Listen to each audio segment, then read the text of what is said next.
Welcome students. आज का भी लेक्चर बहुत अच्छा लेक्चर है और ये लेक्चर जो आपकी स्टार्टिंग है वही जो आपके प्रीवियस लेक्चर चल रहे थे जिसमें आपको ऑब्जेक्टिव क्वेश्चन की सीरीज कराई जा रही थी, वही आपकी सीरीज इसमें कंटिन्यू है। ठीक है, मेरे ख्याल से ये शायद 80 या 82 नंबर का लेक्चर होगा। सही है, तो जो मेरे नए यूजर्स हैं और नए सब्सक्राइबर हैं उनके लिए मैं स्टार्टिंग के 2-3 मिनट लेता हूँ और कॉमन बातें मुझे बोलनी होती है। जो वो बच्चे पुराने सब्सक्राइबर हैं वो सीधे आगे बढ़ जाए इसे स्किप करके। देखिए, ये जो हमने सीरीज डिजाइन करी है, बेसिकली हमने इसमें 60% क्वेश्चन बेटा न्यूमेरिकल रखने की कोशिश करी है और 40% क्वेश्चन थ्योरी रखने की कोशिश करी है। ठीक है, अब इसके पीछे का रीजन क्या है? इसके पीछे का बेसिकली रीजन ये है कि देखिए, अगर आप एसएससी जेई के एग्जाम की बात कर लेते हैं, ठीक है, या फिर आप UPPCL Uttar Pradesh power corporation limited के जूनियर इंजीनियर या असिस्टेंट इंजीनियर के एग्जाम की बात कर लिया, फिर आप यूपी आर्मवीएल उत्तर प्रदेश राज्य विद्युत निगम लिमिटेड की बात कर लीजिए, या फिर आप CSEB Chhattisgarh state electricity board की बात कर लीजिए, या फिर बेटा आप सीआईएल कोल इंडिया लिमिटेड के पेपर की बात करिए। राजस्थान में आपका जेई का पेपर होता है, मध्य प्रदेश में जेई का पेपर होता है, महाराष्ट्र में होता है, डिस्कॉम का पेपर होता है, तेलंगाना में होता है, बहुत सारे जूनियर इंजीनियर के पेपर्स होते हैं। तो एक कॉमन बात आप देखेंगे कि लगभग 60% क्वेश्चन आपके न्यूमेरिकल्स होते हैं, 40% क्वेश्चन आपके थ्योरेटिकल होते हैं। ये मैंने डेटा किस हिसाब से दिया है, अगर आप एसएससी जेई के पिछले 5 साल के पेपर उठा के देखोगे उसकी एनालिसिस के बेसिस पे मैंने आपको डेटा बताया है। सही, और अप्रोक्सीमेट है। सही मतलब मेरे कहने का सेंस ये है कि जितना वेटेज बेटा आपका न्यूमेरिकल का होता है लगभग उतना वेटेज थ्योरी का भी होता है। आप लोगों की टेंडेंसी क्या होती है, न्यूमेरिकल पे बहुत ज्यादा कंसंट्रेट करते हो। ठीक है, अच्छी बात है, करनी चाहिए, लेकिन थ्योरी को इग्नोर कर देते हो। और बेटा बिना थ्योरी को पढ़े आपका एग्जाम कभी भी क्लियर नहीं होने वाला या फिर अच्छे मार्क्स नहीं आने वाले। इसी वजह से हमने इस टोटल सीरीज में, सही मेरी पॉसिबल शायद 200 लेक्चर रखने की मेरी कोशिश है कि कम से कम 200 सेशंस आपके जाएं, तो 60% क्वेश्चन हमने न्यूमेरिकल सकते हैं, 40% क्वेश्चन हमने थ्योरी रखे। ठीक है, एक बात। दूसरा क्या है, क्वेश्चन का नेचर। अब क्वेश्चन के नेचर की थोड़ी सी डिस्कस कर लेते हैं। क्वेश्चन का नेचर क्या है, देखिए समझिए बात को, क्यों डिस्कस कर रहे हैं, रीजन क्या है। एसएससी जेईई की बात करते हैं भाई, 180 मिनट में कितना क्वेश्चन करना है? 180 मिनट में आपको 200 क्वेश्चन करना है। ठीक है, अब जब 180 मिनट में 200 क्वेश्चन करना है इसका मतलब क्या है? इसका मतलब ये है कि बेटा एक क्वेश्चन करने के लिए आपको 50 से 55 सेकंड मिलेगा। अब ऐसा कोई पत्थर लकीर तो है नहीं कि हर क्वेश्चन आपको 50 से 55 सेकंड में हो। क्वेश्चन का नेचर ऐसा भी हो सकता है, क्वेश्चन आपका 15 सेकंड में भी हो सकता है, क्वेश्चन आपका 30 सेकंड में हो सकता है, क्वेश्चन आपका 60 सेकंड में हो सकता है, क्वेश्चन आपका 90 सेकंड में हो सकता है, क्वेश्चन आपका 120 सेकंड या 150 सेकंड में भी हो सकता है। यानी कुल मिला के कंक्लूजन क्या है, क्वेश्चन 3 तरीके के होंगे, nature, on the basis of nature या फिर on the basis of difficulty. Question बहुत आसान हो सकता है, क्वेश्चन एवरेज हो सकता है, क्वेश्चन बहुत टफ हो सकता है।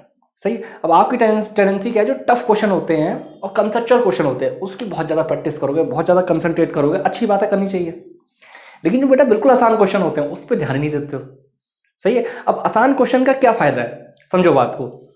आसान क्वेश्चन का फायदा ये है कि माना आप आसान क्वेश्चन आपको आते हैं तो एग्जाम में अगर आउट ऑफ 200 क्वेश्चन, मेरे ख्याल से 150 अगर टेक्निकल आ रहे हैं आपके, तो 150 में से 30 से 35 क्वेश्चन आपके आसान क्वेश्चन है, तो आप वो क्वेश्चन जल्दी कर लो।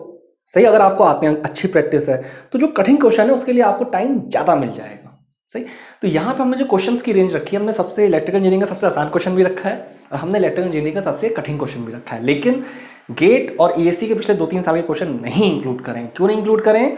क्योंकि बेटा वो आपके ना ही जेईई वाले एग्जाम में आ रहे हैं, ना ही असिस्टेंट इंजीनियर के एग्जाम में आ रहे हैं। वो एक अलग टाइप का पेपर है। गेट के पेपर में आपको पर क्वेश्चन 3 मिनट मिल जाता है, सही, सॉल्व करने के लिए, तो 3 मिनट बात अलग होती है, और यहाँ बेटा आपको 55 सेकंड मिल रहा है, तो क्वेश्चन में चेंज होता है। सही, हाँ, लेकिन 6-7 साल पहले के गेट या ईएससी की बात करें वो हमने इंक्लूड कर रखे हैं। तीसरी बात, देखिए एक लेक्चर में कम से कम आपको 10 से 15-20 क्वेश्चन तो कराऊंगा ही, वो भी डिटेल सॉल्यूशन के साथ। अब जब मैं डिटेल सॉल्यूशन कराऊंगा तो इसका मतलब है आपके और भी क्वेश्चन रेडी होंगे। यानी कम से कम अगर आप मेरा एक लेक्चर देखते हो बेटा तो कम से कम आपके 30 से 35 क्वेश्चन रेडी होंगे। अब अगर आपके 30 से 35 क्वेश्चन एक लेक्चर में रेडी हो रहे हैं तो उसका मतलब क्या है कि कम से कम आप ये एज्यूम करके चलो कि 10 दिन में आपके 300-350 क्वेश्चन और एक महीने में 1000 से 1500 क्वेश्चन। और अगर कंटिन्यूस बेटा 6 महीने सीरीज ये देखते हो आप 6 महीने, तो क्या मतलब निकलेगा? इसका मतलब ये निकलेगा कम से कम आपके 6 से 7 हज़ार ऑब्जेक्टिव क्वेश्चन रेडी हो गए। अब आप खुद से एज्यूम करो, अगर बेटा आपके 6 से 7 हज़ार ऑब्जेक्टिव क्वेश्चन रेडी हो रहे हैं, उसके बाद आप कोई भी जूनियर इंजीनियर का एग्जाम देने जाओ, कोई भी असिस्टेंट इंजीनियर का एग्जाम देने जाओ, आपको बहुत ज़्यादा हेल्प मिलने वाली होगी। इस सीरीज में हमने इलेक्ट्रिकल मशीन को इंक्लूड करा है, हमने पावर सिस्टम, इलेक्ट्रिकल मशीन मतलब transformer, DC, synchronous, induction, special. Power system मतलब element of power system analysis, switchgear protection, power plant, सही, सारे पार्ट हमने इंक्लूड करे हैं। उसके अलावा मेजरमेंट है, मेजरिंग इंस्ट्रूमेंट, वो भी इंक्लूड करा है। बेसिक इलेक्ट्रिकल पूरा इंक्लूड करा है, सारी थ्योरम्स हो गई, केसीएल हो गया, केवीएल हो गया, नोडल एनालिसिस हो गया, मैश एनालिसिस हो गया, सही है, रेलेवेंस ऑफ द सर्किट हो गया, सब कुछ इंक्लूड कर रखा है। उसके अलावा अगर मैं बात करूं उसके अलावा बेसिक इलेक्ट्रॉनिक्स भी है, ठीक है, पावर इलेक्ट्रॉनिक्स के क्वेश्चन भी हम इंक्लूड कर रहे हैं, कंट्रोल सिस्टम के भी इंक्लूड कर रहे हैं, माइक्रो प्रोसेसर के क्वेश्चन भी हैं, ठीक है। तो पूरे सारे सब्जेक्ट हमने कंबाइन करे हैं। और लास्ट बात, दो बातें हैं, पूरे इस लेक्चर में कहीं कोई आपको बात पूछनी तो यूट्यूब पे आप मुझे कमेंट कर सकते हो, 101% रिप्लाई मिलेगा। मे पॉसिबल तुरंत ना मिले, 1 दिन 2 दिन 3 दिन 4 दिन बाद मिले, 6 दिन बाद मिलेगा, रिप्लाई आपको बेटा जरूर मिलेगा, सही है। और इस वीडियो को आप शेयर करिएगा। और उसके अलावा फॉन्ट साइज में कहीं आपको दिक्कत आ सकती है तो मैं हर एक क्वेश्चन को 2 बार बोलूंगा, ठीक, भले उसमें 5 से 10 सेकंड ज्यादा लगेंगे। देखिए यहाँ पे मैंने 4-5 क्वेश्चन लिखे हैं। ये पहला क्वेश्चन हो गया, यह आपका दूसरा क्वेश्चन हो गया, यह आपका थर्ड क्वेश्चन हो गया, ये फोर्थ क्वेश्चन है और फिफ्थ है। तो सबसे पहले उधर देख लेते हैं, इससे बोर्ड पे जगह बन जाएगी। देखिए, डिस्ट्रीब्यूटेड वाइंडिंग मैंने शॉर्ट में लिखा है WINDING, distributed winding and short chording employed in AC machine will result in, ये ऑप्शन है increase in EMF and reduction in harmonics, B है decrease in EMF and increase in harmonics, C है बेटा increase in both EMF and harmonics, D है reduction in both EMF and harmonics. Repeat कर रहा हूं, distributed winding and short chording employed in AC machine will result in, A option है increase in EMF and reduction in harmonics, B है decrease in EMF and reduction in harmonics, C है increase in both EMF and harmonics, D है reduction in both EMF and harmonics, ठीक है। तो यहां देखिए distributed winding की बात हो रही है, सही है। वाइंडिंग आपकी कई तरीके की होती है, कंसंट्रेटेड वाइंडिंग भी होती है, सही है। लेकिन चलिए खैर अभी क्वेश्चन की बात कर रहे हैं डिस्ट्रीब्यूटेड वाइंडिंग। तो डिस्ट्रीब्यूटेड वाइंडिंग को हम जनरली AC मशीन में यूज करते हैं। तो बेटा किस लिए यूज करते हैं, सिंपल सी बात है, reduction in both EMF and harmonics, सही है। तो जो आपका डी वाला ऑप्शन है ये आपका बेटा बिल्कुल करेक्ट है, ठीक है। चलिए अब थोड़ा सा मैं आपको जब ये क्वेश्चन बताया है तो थोड़ा सा डिस्ट्रीब्यूटेड वाइंडिंग के बारे में बताता हूँ, कॉर्डिंग के बारे में बताता हूँ, इसकी कहानी क्या होती है, सही है। तो ये होता क्या है, हमारा जो आउटपुट होता है, सही है, इस मशीन की बात कर रहे हैं तो जनरली हमारी कोशिश होती है कि साइनोसॉइडल आउटपुट मिले, सही, वेव फॉर्म मिले, वो साइनोसॉइडल हो, सही। तो उसके लिए हम क्या करते हैं, conductor are placed in several slots under single pole, सही। तो इस टाइप की आर्मेचर वाइंडिंग को क्या बोलते हैं, इसे हम बोल देते हैं बेटा डिस्ट्रीब्यूटेड वाइंडिंग, सही। फॉर ऑब्टेनिंग, मैं डेफिनेशन लिख दे रहा हूं, for obtaining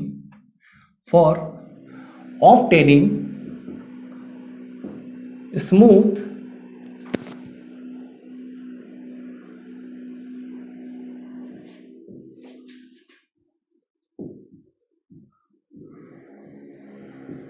sinusoidal, for obtaining smooth sinusoidal waveform, सही। किस लिए करते हैं, हमें अब जो हमारी वेवफॉर्म मिले वो साइनोसॉइडल मिले और स्मूथ साइनोसॉइडल मिले। स्मूथ साइनोसॉइडल से मतलब क्या है, देखो एक ये वेवफॉर्म हो गई, ये मान लेते हैं चलो स्मूथ है, ठीक। तो जो स्मूथ नहीं होगी क्या है, ये आपकी स्मूथ नहीं है, तो हमें क्या चाहिए होती है, स्मूथ साइनोसॉइडल वेवफॉर्म, ठीक है। तो इसके लिए हम करते हैं क्या, इसके लिए हम ये करते हैं कि हमारे जो कंडक्टर्स होते हैं, सही है, वो सारे कंडक्टर प्लेस करते हैं किसमें, हम सेवरल स्लॉट्स में। Conductor are placed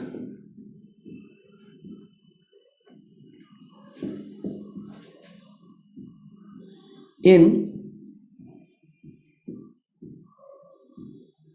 several slot under single pole, सही। तो इस टाइप की जो आपकी आर्मेचर वाइंडिंग होती है, सही है, जो इस टाइप की आपकी आर्मेचर वाइंडिंग होती है, this armature winding is known as distributed winding. This armature winding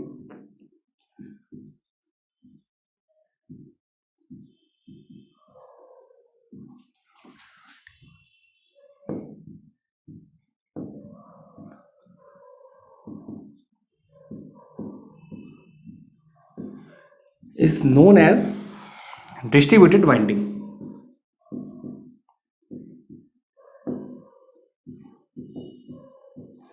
distributed winding, चलिए ये तो बेसिक बात हो गई, सही। इसके अलावा जो आपका इंड्यूस ईएमएफ होता है वो क्या होगा, डिस्ट्रीब्यूटेड वाइंडिंग में E बराबर होगा 4.44 KC/KD 5FT। तो E बराबर क्या होगा, KC 4.44 KC के डी एफ फाई टी। सही, ये इंपॉर्टेंट फॉर्मूला होता है, इस पर कई सारे सवाल आते हैं। ठीक है, अब यहाँ पे अगर मैं बात करूँ केसी और केडी, तो केसी और केडी बेटा हमेशा डिस्ट्रीब्यूशन फैक्टर हो गया, केसी और केडी आपका हमेशा लेस देन 1 होता है। केसी एंड केडी, ये ऑब्जेक्टिव पॉइंट ऑफ व्यू सारे पॉइंट लिखा रहा हूं मैं आपको। केसी एंड केडी ऑलवेज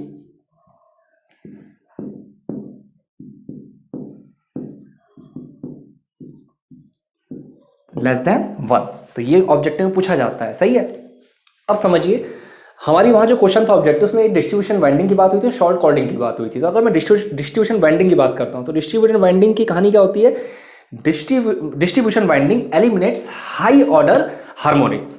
सही है, तो कुछ मैं पॉइंट्स और लिख रहा हूं, इसे रफ कर दे रहा हूं, चलिए उसके बाद लिखता हूं मैं। आपकी जो डिस्ट्रीब्यूटेड वाइंडिंग होती है वो हाई ऑर्डर हार्मोनिक्स को एलिमिनेट करती है। तो पॉइंट्स क्या है आपका,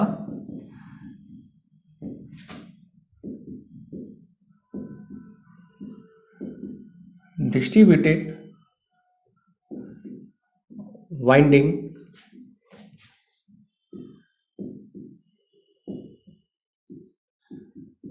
eliminates high order harmonics। सही है, सेम अगर मैं बात करूं कॉर्डिंग की, ये तो डिस्ट्रीब्यूटेड वाइंडिंग का काम हो गया कि डिस्ट्रीब्यूशन वाइंडिंग क्या करती है। अगर मैं शॉर्ट कॉर्डिंग वाइंडिंग की बात करूं, सही है, शॉर्ट कॉर्डिंग वाइंडिंग की बात करता हूं तो वो आपका क्या करता है, वो जो आपका लोअर ऑर्डर हार्मोनिक्स होता है उसे एलिमिनेट करता है। शॉर्ट कॉर्डिंग वाइंडिंग, ये सारी चीजें एग्जाम में पूछी जाती हैं इसलिए मैं आपको बता रहा हूं। Short cording winding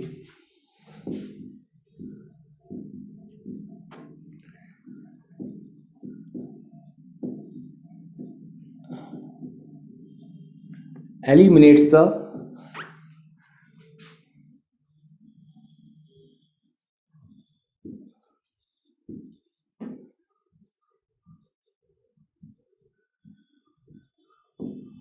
lower order harmonics.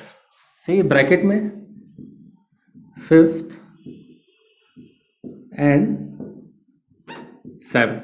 सही है, ये आपके लोअर ऑर्डर हार्मोनिक्स होते हैं। उसके अलावा डिस्ट्रीब्यूटेड वाइंडिंग की बात करें, इसके और भी एडवांटेजेस होते हैं, वो भी आपको पता होने चाहिए, वो भी आपका ऑब्जेक्टिव टाइप ऑफ एग्जाम में पूछे जाते हैं।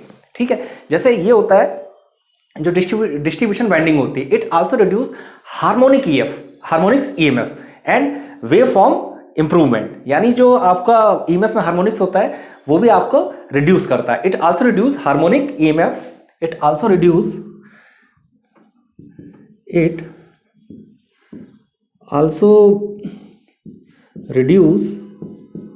Harmonic EMF and improve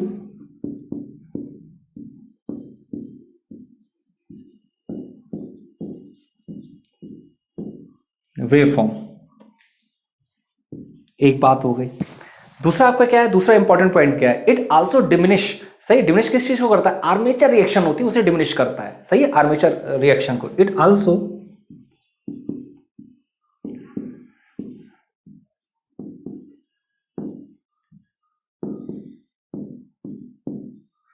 armature reaction. ये सारे पॉइंट बेटा ऑब्जेक्टिव पॉइंट ऑफ व्यू से बहुत ज्यादा इंपॉर्टेंट है आपके। सही, मैं सिर्फ टिक लगा के आगे बढ़ सकता था, लेकिन सिर्फ इसीलिए बता रहा हूँ सारे point objective point of view से बहुत ज्यादा इंपॉर्टेंट है। दूसरी बात, आपका जो इवन डिस्ट्रीब्यूशन ऑफ कंडक्टर होता है वो बेटर कूलिंग में बहुत ज्यादा हेल्प करता है। सही, डिस्ट्रीब्यूशन वाइंडिंग में even distribution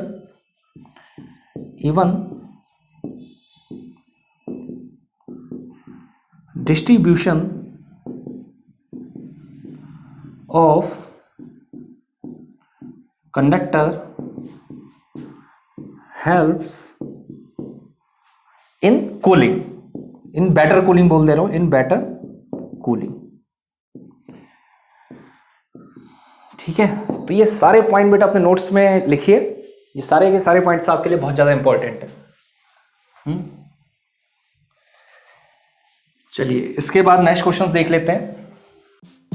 Genic Prime is the new features by Genic Education where you will get 450 plus video series questions explanation, Prime Facebook group for doubt solving, assignments, live sessions and many more. If you are interested then visit website and join quickly. For any query call on 9837933283. Next question देखते हैं। देखिए, an alternating voltage has frequency of 50 hertz with peak value of 100 volt in how many seconds after zero value? A है 1/300 second, B है 1/180 second, सी है 1/600 second. सही है, मैं repeat कर रहा हूं question. N alternating voltage has frequency of 50 hertz with peak value of 100 volt, peak value 100 volt दे रखी। in how many second it reaches, मैं लिखा नहीं it reaches after zero value, 1/300 second, B है 1/180 second, C है 1/600 second। तो देखिए सवाल में क्या है, देखो अल्टरनेटिंग वोल्टेज की बात हो रही है, तो अल्टरनेटिंग वोल्टेज में एक बात तो जो दिमाग में सेट रखो, साइनसॉइडल वेवफॉर्म की बात हो रही है। सही है, अब साइनसॉइडल वेवफॉर्म में देखो पीक वैल्यू आपको क्या दे रखी है, पीक वैल्यू दे रखी है बेटा आपको 100, पीक वैल्यू दे रखी है आपको 100 वोल्ट। ठीक है, ये हो गई आपकी पीक वैल्यू। सही, 100 वोल्ट। उसके अलावा फ्रीक्वेंसी क्या दे रखी है, फ्रीक्वेंसी से मेरा टाइम पीरियड निकल आएगा। फ्रीक्वेंसी दे रखी है मुझे 50 हर्ट्ज। ठीक है, ये मुझे फ्रीक्वेंसी दे रखी है। उसके अलावा अगर मैं बात करता हूं जब फ्रीक्वेंसी 50 हर्ट्ज, तो टाइम पीरियड क्या होगा, 1/t बराबर 1/f होता है, सिंपल 20 मिली सेकेंड आ जाएगा, आप कैलकुलेट कर लीजिएगा। तो टाइम पीरियड, अगर मैं टाइम पीरियड की बात करूं तो टाइम पीरियड मेरा बाय डिफॉल्ट क्या होगा, 20 मिली सेकेंड। ठीक है, सही दे नहीं रखा है, लेकिन फ्रीक्वेंसी 50 हर्ट्ज से टाइम पीरियड होता है 1/f।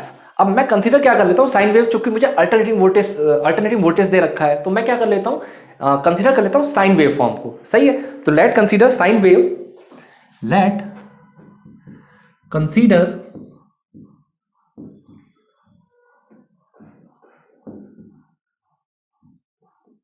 Sine wave. मैं साइन वेव को अगर कंसीडर कर लेता हूं तो इस केस में क्या होगा, वोल्टेज भी अटेन, जो आपका 50 वोल्ट वोल्टेज होगा, 1/2 of peak value, voltage will attain 50 volt at an angle of 30 degree. Obvious सी बात है। सही है, मतलब आप बात समझो, साइन 0-30 1/2। सही है, तो साइन 30 डिग्री पे आपका क्या आएगा, 50 वोल्ट। तो voltage will attain 50 volt, voltage will attain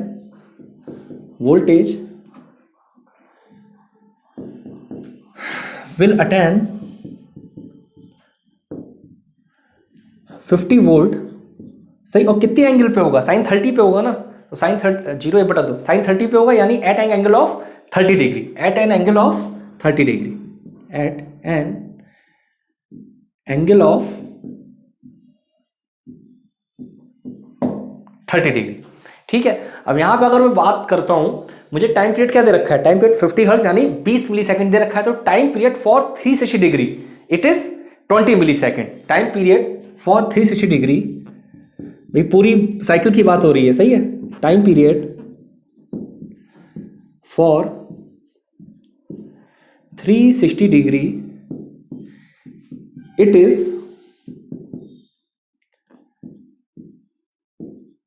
20 millisecond. ठीक है, सेम इसी तरीके से अगर मैं बात करूं, मुझे किसके लिए 30 डिग्री के लिए करना है, 30 डिग्री के लिए क्या होगा, 1/600 सेकेंड। सही, तो time period for 30 degree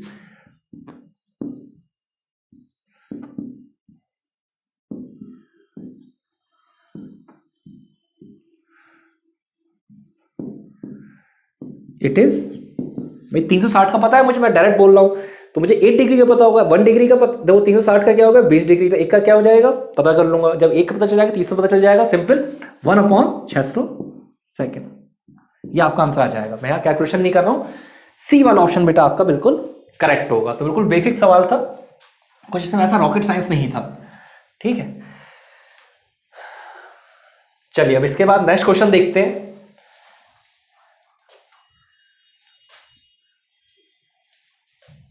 next question क्या है आपका, when the temperature of doped semiconductor increases its conductivity, A option है डिक्रीजेस, बी है बेटा इंक्रीजेस, सी है डज नॉट चेंज और डी है नन। रिपीट कर रहा हूं question, when the temperature of doped semiconductor increases its conductivity, ए है डिक्रीजेस, बी है इंक्रीजेस, सी है डज नॉट चेंज, डी है नन। देखो मैंने तो यहाँ इंक्रीज और डिक्रीज में मैं साइन बना देता हूँ। एग्जाम में आपको बकायदा इंक्रीज और डिक्रीज लिख के आएगा। Increase INCREASE, decrease DECREASE। सही मैं शॉर्ट में लिखना तो इसलिए करता हूँ। तो खैर यहाँ देख ले रहे हैं, ये बात क्या कर रहे हैं, टेम्परेचर की बात कर रहे हैं। किसकी? आपकी टेम्परेचर की बात कर रहे हैं। और किसके लिए बात कर रहे हैं? डोप्ड सेमीकंडक्टर के लिए बात कर रहे हैं। सही, डोप्ड सेमीकंडक्टर के लिए बात कर रहे हैं। When the temperature of doped semiconductor increases. सही, तो कंडक्टिविटी पे आपका क्या फर्क पड़ेगा? तो ऑब्वियस बात है कंडक्टिविटी आपकी इंक्रीज हो जाएगी। कंडक्टिविटी आपकी इंक्रीज हो जाएगी। ठीक है, और रीजन देखो, समझो बात को। होता क्या है जब आप टेम्परेचर इंक्रीज करते हो, सही है, जब आपका टेम्परेचर इंक्रीज होता है तो होता क्या है कि जो आपकी मटेरियल होती है, वो चाहे आपकी मेटल हो या फिर आपकी सेमीकंडक्टर हो, सही है, चाहे मेटल हो सेमीकंडक्टर, उसमें होता क्या, उसमें ये होता है कि जो उसमें एटम्स होते हैं, सही, वो वाइब्रेट करते हैं। जब वो वाइब्रेट करते हैं और ज़्यादा वाइब्रेट करते हैं तो स्कैटर हो जाते हैं, फैल जाते हैं। सही, तो होता क्या है कि तब उस केस में फ्री कैरियर जो होता है वो आपका इंक्रीज हो जाता है। जब आपका बेटा फ्री कैरियर इंक्रीज हो जाता है, सही है, तो जो मोबिलिटी होती है आपकी वो डिक्रीज हो जाती है। सही, अब समझो मोबिलिटी डिक्रीज हो रही है मतलब क्या है, यहाँ पे डिक्रीज तो मोबिलिटी हो गई, ठीक है, लेकिन होता क्या है, जो वहाँ पे डेंसिटी होती है सेमीकंडक्टर में, आपकी जो एटम्स होती हैं वो आपकी काफ़ी ज़्यादा हो जाती है। सही है, तो इस वजह से कंडक्टिविटी भी आपकी इंक्रीज होती है। ठीक, तो इसका सॉल्यूशन नहीं लिख रहा हूँ मैंने बस समझा दिया। मोटी सी बात क्या है, टेम्परेचर इंक्रीज करा तो भाई जो आपका एटम होते हैं, सही है, टेम्परेचर इंक्रीज कर रहे थे हम, तो टेम्परेचर इंक्रीज करने पे क्या होता है कि जो आपके एटम्स होते हैं मटेरियल में, चाहे मेटल हो चाहे आपका सेमीकंडक्टर हो, वो आपके वाइब्रेट करते हैं, स्कैटर हो जाते हैं। स्कैटर होते हैं तो फ्री कैरियर हमारे इंक्रीज कर जाते हैं। मोबिलिटी तो डिक्रीज करती है, लेकिन जो डेंसिटी ऑफ एटम्स होता है इस केस में बहुत ज्यादा इंक्रीज होता है, तो इस वजह से कंडक्टिविटी इंक्रीज करती है। ठीक है, चलिए नेक्स्ट क्वेश्चन देखते हैं। Question, if current drawn by DC series motor is increase from 10 ampere to 12 ampere, neglect saturation, what is increase in torque expressed as percentage of initial torque? A है 21%, B है 25%, C है 41%, D है 44%। Repeat कर रहा हूं, if current drawn by DC series motor is increased from 10 ampere to 12 ampere, neglect saturation, what is increase in torque expressed as percentage of initial torque? A है 21%, B है 25%, C है 41%, D है 44%। बढ़िया question देखिए। पहले यहां पे किसकी बात हो रही है बेटा? यहां पे बेटा बात हो रही है आपकी डीसी सीरीज मोटर की। अब डीसी सीरीज मोटर की बात करूं तो यहां इफ करंट ड्रॉन करना है, वो हम बढ़ा दे रहे हैं, इंक्रीज कर दे रहे हैं। कितनी इंक्रीज कर दे रहे हैं ये देखिए, हम इंक्रीज कर दे रहे हैं 10 एम्पियर से 12 एम्पियर, 10 एम्पियर से 12 एम्पियर, 10 से 12 एम्पियर कर दे रहे हैं। सैचुरेशन को नेगलेक्ट कर दिया है। तो अब ये पूछ रहे हैं कि भाई टॉर्क में कितना इंक्रीज, टॉर्क आपका बेटा कितना इंक्रीज होगा, आपका टॉर्क कितना इंक्रीज होगा as percentage of initial torque. ठीक है, तो देखिए डीसी सीरीज मोटर की अगर बात करता हूं मैं, डीसी सीरीज मोटर, अगर बेटा डीसी सीरीज मोटर की बात करते हैं, डीसी सीरीज मोटर में टॉर्क की एक्सप्रेशन क्या होती है? जनरली होती है KA/IA। सही है, टॉर्क होता है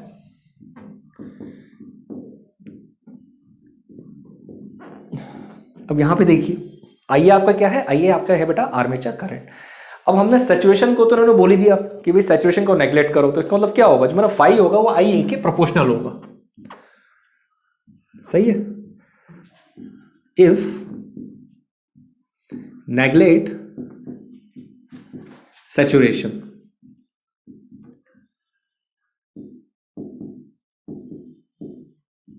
अगर मैं सैचुरेशन को नेगलेक्ट कर दे रहा हूं, सही है, तो यानी मैं क्या बोल सकता हूं, मैं ये बोल सकता हूं मेरा टॉर्क होगा वो मेरा आर्मेचर करंट के स्क्वायर के प्रोपोर्शनल होगा।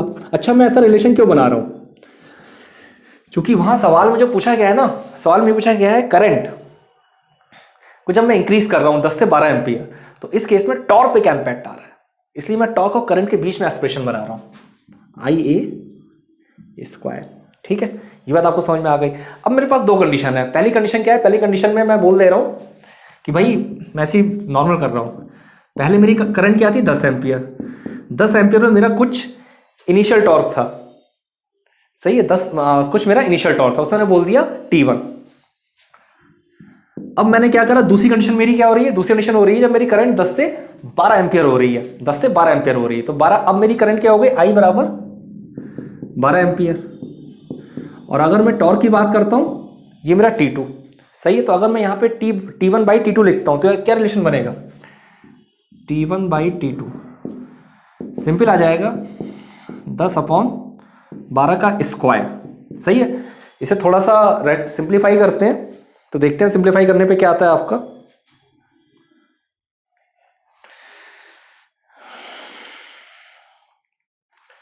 दस अपॉन 12,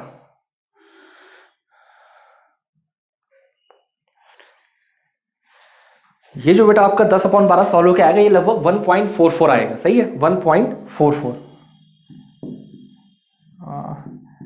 सही है। ये जो आपका सॉल्व होकर आएगा, ये आपका क्या सॉल्व होकर आएगा, 1.44, सही है। और वैसे रुकिए, ये कैलकुलेशन में शायद कुछ मिस्टेक हुई है, एक बार जरा देख लेता हूं, क्योंकि रुकिएगा, 10/12, एक काम करता हूं, इसे भी सॉल्व कर सकते हैं, कोई दिक्कत नहीं है, क्योंकि मुझे जो आंसर बताना है ना, मुझे बताना है as a percentage of initial torque, सही, इनिशियल टॉर्क, यानी मुझे T1 के रेस्पेक्ट में बताना है, ठीक है। यानी मैं क्या लिख सकता हूँ, T2/T1 बराबर 12/10 का स्क्वायर, सही है। तो यहां से डायरेक्ट मैं T2 निकालता हूं, अब रुकिएगा जरा, 12 डिवाइड बाय 10.2 इंटू 1.2, 1.44 T1, सही।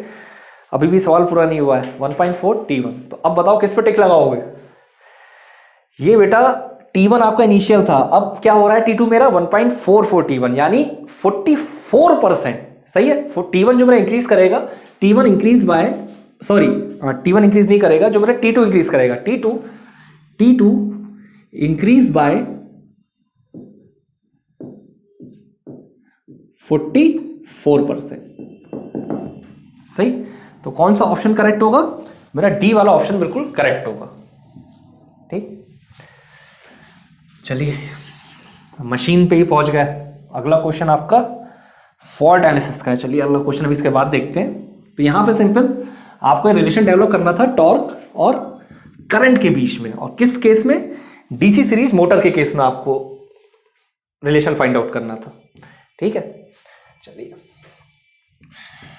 नेक्स्ट क्वेश्चन है आपका, फॉन्ट साइज बेटा थोड़ा छोटा होगा, मैं क्वेश्चन 2 बार रीड करूंगा, ध्यान से सुनना, और बहुत बढ़िया सवाल है, सही है। कन्वेंशनल पॉइंट ऑफ व्यू से भी इंपॉर्टेंट है, ऑब्जेक्टिव पॉइंट ऑफ व्यू से भी इंपॉर्टेंट है। देखिए, a 3 phase generator rated 11 kV, 20 MVA has solidly grounded neutral, its positive, negative and zero sequence reactances are 60%, 25% and 15% respectively. The value of resistances that should placed in generator neutral such that the current for SLG मतलब single line to ground fault does not exceed rated current. सही है, repeat कर रहा हूं, सुनो। A 3 phase generator rated 11 kV, 20 MVA has solidly ground neutral. Its positive, negative and zero sequence reactances are 60%, 25% and 15% respectively. The value of resistances that should placed in generator neutral such that the current for SLG single line to ground fault does not exceed rated current. सही है, ये आपको question बेटा दे रखा है। चलो अच्छा, एक चीज और मैं आपसे बोल रहा हूं, क्या बोल रहा हूं कि देखिए ऐसा मत सोचिए, जैसे मैंने यहाँ पे पॉजिटिव में पॉजिटिव का साइन लगा दिया है ना, तो आपका एग्जाम में ऐसा नहीं आएगा कि एग्जाम में पॉजिटिव सीक्वेंस रिएक्टेंस पूरा लिखा हुआ होगा, नेगेटिव का मतलब है नेगेटिव लिखा होगा, साइन नहीं बना होगा। मैं शॉर्टकट के चक्कर में लगा देता हूँ। एक चीज ऑब्जर्व करिए, एसएलजी फॉल्ट की बात हो रही है आपकी। चलिए सवाल सॉल्व करना स्टार्ट करते हैं, बढ़िया सवाल है, समझ में आ गया होगा। देखो वोल्टेज रेटिंग आपको क्या दे रखी है, 11 kV, सही। वोल्टेज रेटिंग की बात करते हैं बेटा, तो देखो वोल्टेज रेटिंग की बात करें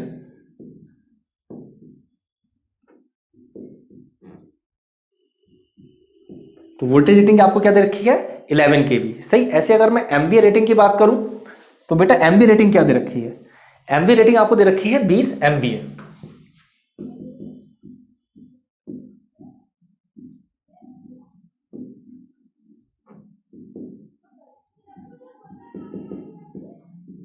एमबीए रेटिंग आपको दे रखी है बेटा 20 MBA, voltage rating MBA rating हो गई। अब मैं देखो पॉजिटिव सीक्वेंस रिएक्टेंस को किससे रिप्रेजेंट करते हैं, x1, यानी जो उसमें x1 होता है, नेगेटिव सीक्वेंस रिएक्टेंस को x2, जीरो सीक्वेंस रिएक्टेंस को बेटा x0। सही, मैं पर यूनिट में कर ले रहा हूँ, परसेंटेज में दे रखा है। तो देखो x1 क्या आएगा आपका, पॉजिटिव सीक्वेंस, एग्जाम में इस तरीके से लिख के आएगा,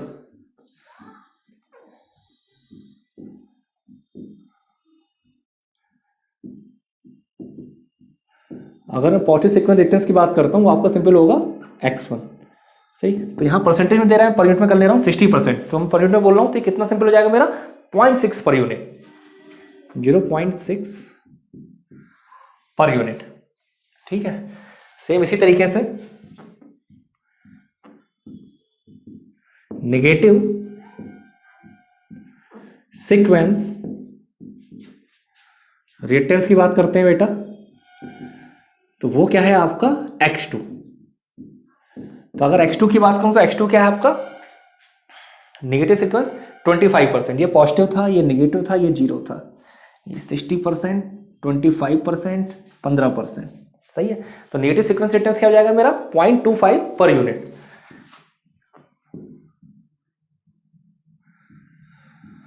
और उसके बाद बेटा बात कर लेते हैं जीरो सीक्वेंस रिएक्टेंस की।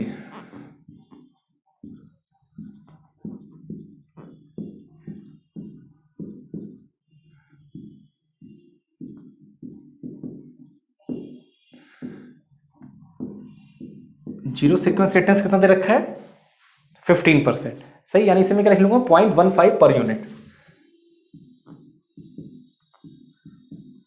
सही है, पॉजिटिव की वैल्यू है, नेगेटिव दे रखी है, जीरो की दे रखी है। सही है, अब देखो यहाँ पे किसकी बात हो रही है, यहाँ पे बात हो रही है बेटा single line to ground fault, SLG fault. सही है, single line to ground fault. सही, और मैं यहाँ पे जब ग्राउंडिंग नहीं दे रखी इन्होंने तो सॉलिड ग्राउंडिंग मांग ले रहा हूँ। ठीक है, ग्राउंडिंग कई तरीके की होती है, सॉलिड होती है, रिएक्टेंस ग्राउंडिंग होती है, रेजिस्टेंस ग्राउंडिंग होती है। जो कि यहाँ लिखा है द वैल्यू ऑफ रेजिस्टेंस है that should place in generator neutral such that the current for SLG fault does not exceed rated current. सही, तो मैं सिंगल लाइन ग्राउंड यहाँ पे फॉल्ट पहले स्पेसिफाई कर लो, for single line to ground fault,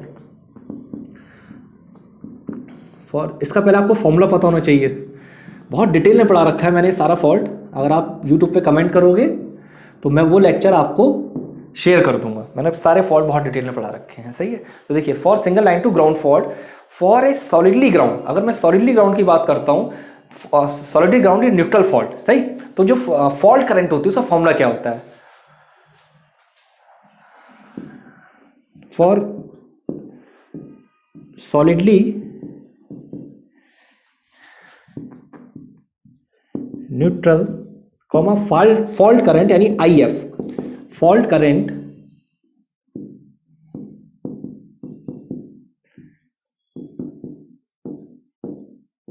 is given by, यानी मैं अपनी फॉल्ट करंट यानी IF की बात करता हूं कि मेरा IF क्या होगा। IF का सिंपल फॉर्मूला होता है 3EA upon x1 plus x2 plus x0, 3EA।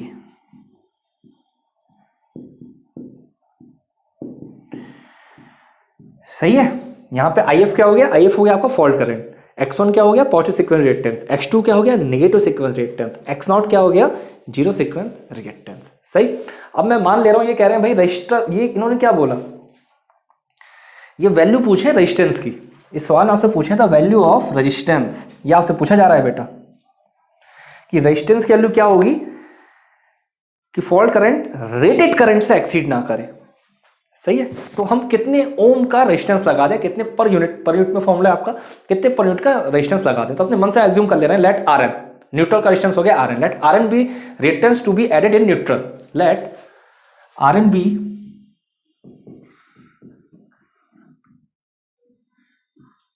Reactance, या फिर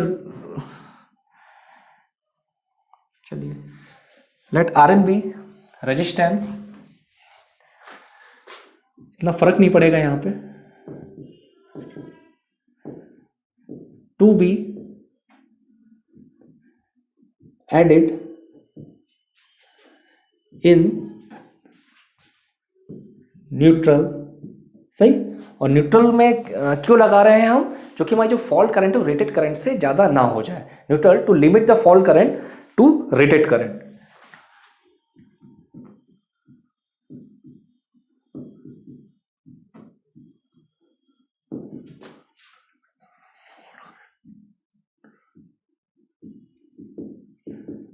टू रेटेड, ये आपका कन्वेंशनल के लिए इंपॉर्टेंट है। इसमें ऑब्जेक्टिव बताऊंगा, ऑब्जेक्टिव कैसे बनते हैं, न्यूट्रल करंट। सही, तो यहाँ पे सिंपल आपका फॉर्मूला क्या हो जाएगा, सिंपल फॉर्मूला बन जाएगा, चेंज होगा जब मैं इसकी बात कर रहा हूँ। तो आई एफ बराबर हो जाएगा 3 EA upon x1 plus x2 plus x0 plus, ध्यान से देखिएगा, 3RN, ठीक है, बराबर आई रेटेड। जब मैंने 3RN ऐड कर दिया, सही है, तो ये आपका आई रेटेड। अब कुछ नहीं है सवाल में, अब आप सारी वैल्यू उठा के रख दीजिए, सवाल सॉल्व। क्योंकि आई रेटेड मेरा 1 हो गया, 1 पर यूनिट मान लिया, तो देखिए 3 इंटू 1.0, x1 की वैल्यू क्या थी 0.6, x2 की वैल्यू क्या थी 0.25 प्लस 0.15, 3RN तो बेटा पता ही नहीं है हमें, और ये मेरा 1। अब यहाँ पे इस पूरी एक्सप्रेशन में आपका कौन सा अननोन वेरिएबल है, सिर्फ RN ही आपका अननोन वेरिएबल है। तो डायरेक्ट मैं इसे बेटा डायरेक्ट सॉल्व कर रहा हूं, ठीक है।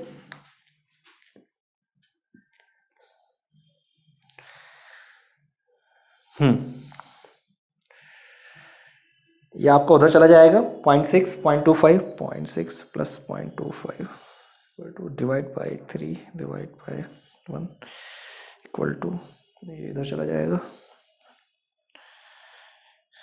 इक्वल टू RN आपका आ जाएगा 0.942 पर यूनिट, 0.942 पर यूनिट।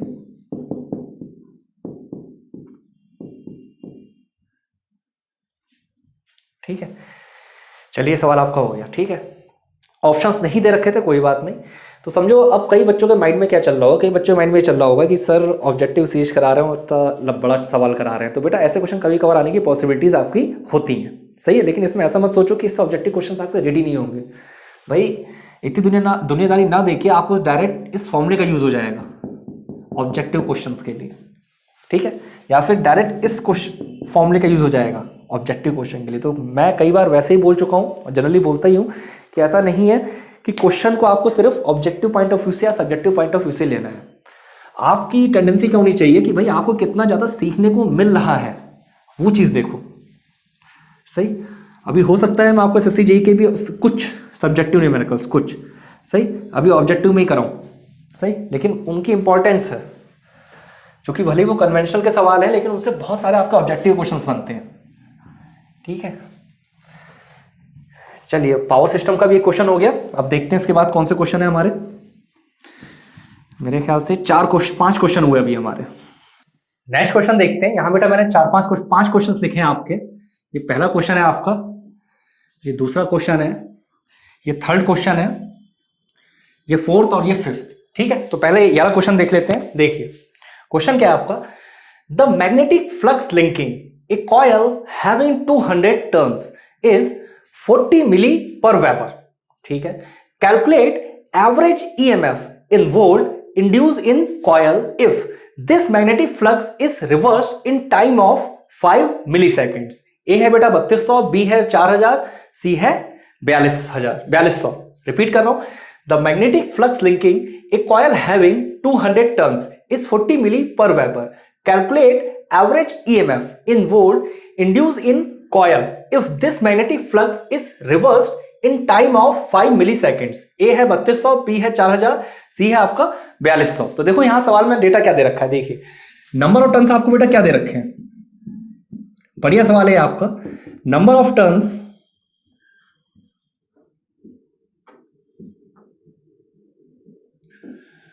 अगर बेटा नंबर ऑफ टर्न्स की बात करते हैं, नंबर ऑफ टर्न्स आपको क्या दे रखे हैं, नंबर ऑफ टर्न्स आपको दे रखे हैं बेटा 200 टर्न्स, सही। तो ये वैल्यू आपको दे रखी है बेटा 200, ठीक है। उसके अलावा आपको क्या डेटा गिवन है, चेंज इन टाइम, सही, वो आपको क्या दे रखा है 5 milli second. Flux is reverse in time of 5 milli second, यानी चेंज इन टाइम यानी DT, change in time, change in time यानी DT। DT बेटा आपको क्या गिवन है, DT बेटा आपको गिवन है 5 मिली सेकेंड, 5 मिली सेकेंड्स। ठीक है, एक चीज हो गई। उसके बाद अगर मैं मैग्नेटिक फ्लक्स की बात करता हूं तो मैग्नेटिक फ्लक्स की वैल्यू क्या दे रखी है? मैग्नेटिक फ्लक्स बेटा क्या दे रखा है? मैग्नेटिक फ्लक्स 40 मिली वेबर। सही, तो ये क्या होगा मेरा? फाई होगा। तो देखिए मैग्नेटिक फ्लक्स अगर मैं बात करूं,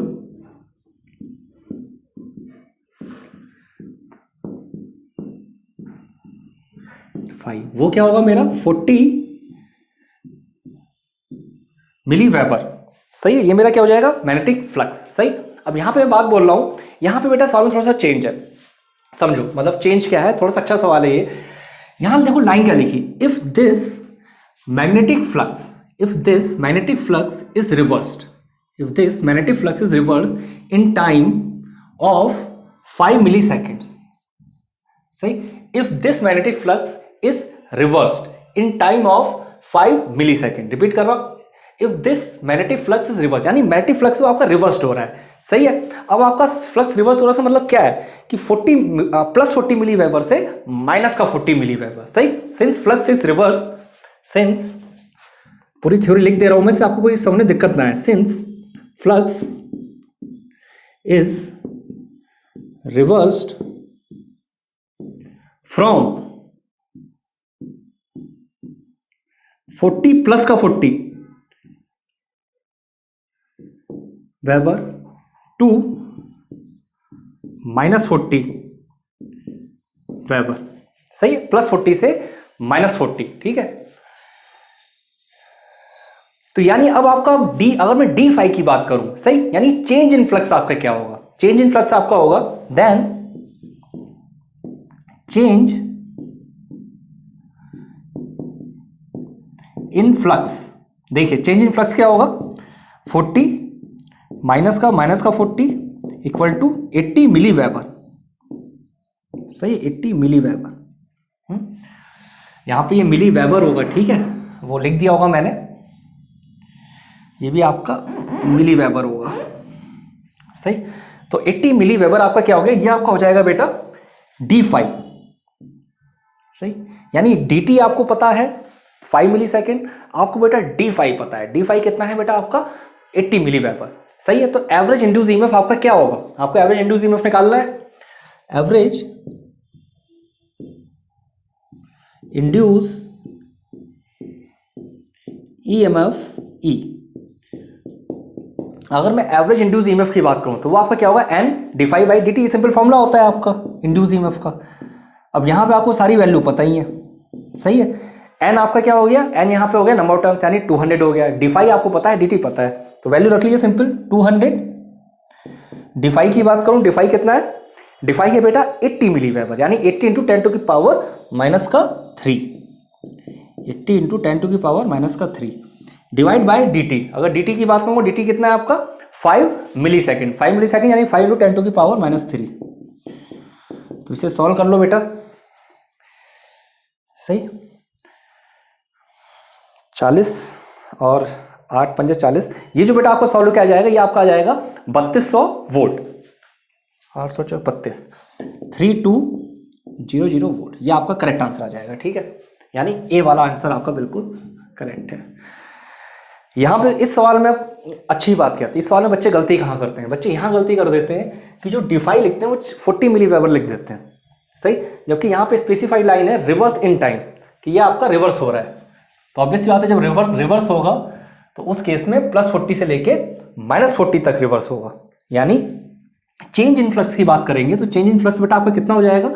चेंज इन फ्लक्स आपका हो जाएगा 80 मिली वेबर। तो ये वाला पॉइंट थोड़ा सा ऑब्जर्व करने वाला होता है। ठीक है, चलिए नेक्स्ट क्वेश्चन देखते हैं।